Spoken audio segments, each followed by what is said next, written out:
బుద్ధిర్బలం యశోధైర్యం నిర్భయత్వమరోగతాం అజాడ్యం వాక్పటుత్వంచ హనుమత్ స్మరణాత్ భవేత్. ఆంజనేయ స్వామి వారు పంచముఖములతో కూడా మనకి అక్కడక్కడ కనిపిస్తూ ఉంటారు. పంచముఖ హనుమాన్ అని చాలా ప్రసిద్ధము. ఆ పంచముఖ హనుమాన్ ఎలా వచ్చారు, ఆయన రావడానికి కారణం ఏమిటి, ఇప్పుడు మనం తెలుసుకుందాము.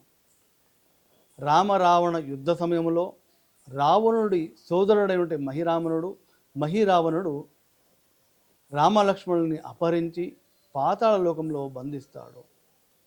ఆ రామలక్ష్మణుని విడిపించడానికి రామ సైన్యము, వానర సైన్యము ఎంత కష్టపడ్డా కూడా వాళ్ళకి కుదరదు.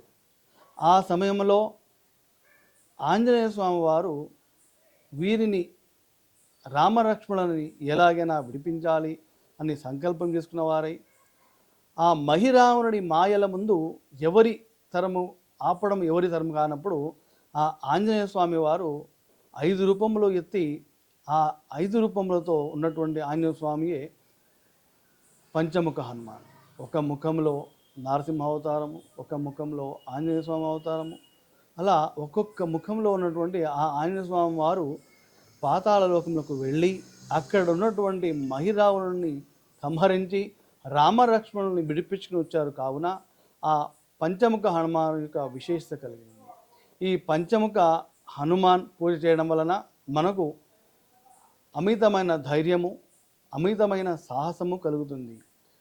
అలాగే శత్రు సంహారం జరగాలంటే ఎలాగైతే రామలక్ష్మణుని వైరైనటువంటి మహిరావణుడు అస్తమిస్తాడో, మహిరావణుడు చంపబడతాడో, అలాగే మన యొక్క శత్రువులు కూడా నిర్మూలించబడతారు. అందుచేత మనం అందరము కూడా ఆ పంచముఖ ఆంజనేయ స్వామిని కొలవాలి.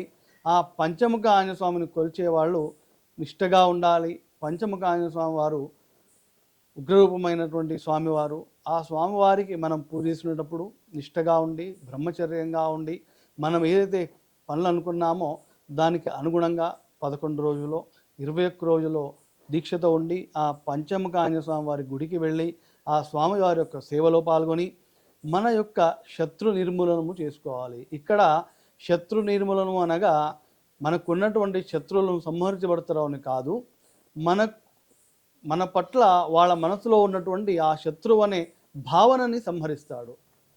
కలికాలంలో మనం అందరము కూడా ఎవరి సంహారాన్ని కోరకూడదు. కలికాలంలో వాళ్ళకి మన పట్ల ఉన్నటువంటి శత్రువు అనే భావన సంహరిస్తే సరిపోతుంది.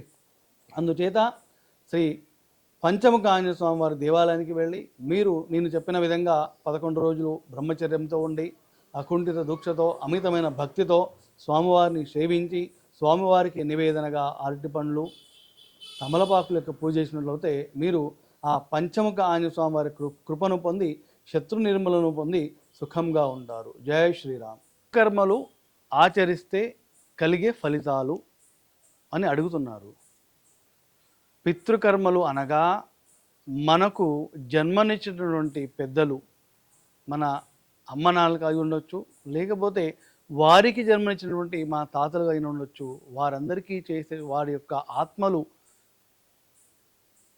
శాంతించడానికి, వారి యొక్క ఎక్కడెక్కడైతే వాళ్ళు ఉన్నారో, ఏ లోకంలో ఉన్నా కూడా వారికి తగిన సమయంలో ఆహారాన్ని అందించాలి అనే ఉద్దేశంతో మనము పితృకర్మ కార్యాలు చేస్తాము. పితృకర్మలు అనగా మనము వాళ్ళు ఏ రోజైతే చనిపోయారో ఆ రోజు వారికి విధిగా శ్రాద్ధము అని పెడతాము. శ్రాద్ధము అంటే శ్రద్ధగా చేసేదే శ్రాద్ధము. మనము దైవ కార్యాలు చేసేటప్పుడు కొద్దిగా అటు ఇటు ఉన్నా కూడా ఆ దైవము క్షమిస్తుంది. కాకపోతే ఈ పితృకార్యాలు చేసేటప్పుడు మనము జాగ్రత్తగా, ఏకాగ్రతతో, మనశ్శుద్ధితో, అంతఃకరణ శుద్ధితో చేయవలసి ఉంటుంది.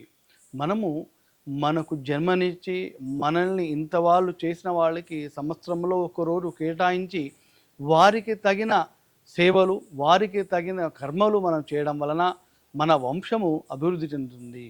మన పిల్లలు, మన సంతానము అభివృద్ధిలోకి వస్తుంది. పితృకర్మలు అనగా మనకు పితృవులు అనగా మనకున్నటువంటి పూర్వీకులు అనగా 3 తరాలు, 6 తరాలు, 10 తరాలు, వాళ్ళందరూ కూడా వారి యొక్క శ్రేయస్సు, వారి యొక్క ఆశీర్వచనాలు మనకు ఉండాలనే ఉద్దేశంతో మనము ఈ పితృకర్మాలు చేస్తాము. పితృకర్మాలు ఎప్పుడు చేస్తాము? మనము భాద్రపద మాసంలో పౌర్ణిమ తర్వాత వచ్చేటటువంటి కృష్ణపక్షంలో చేస్తాము. ఈ కృష్ణపక్షము భాద్రపద మాసంలో వచ్చేటువంటి కృష్ణపక్షము పితృపక్షంగా పిలువబడుతుంది.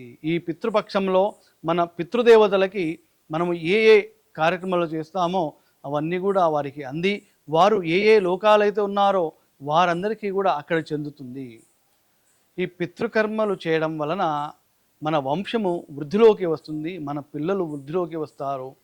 మనకు జన్మించిన మన రుణము తీర్చుకోవాలంటే ఆ యొక్క పితృకర్మంలో పితృకార్యాలు చేస్తూ, పితృపక్షంలో పితృకార్యాలు చేస్తూ పితృదేవతలని సంతృప్తిపరుస్తున్నట్లయితే మన యొక్క జీవితాంతం కూడా సుఖంగా ఉంటాము.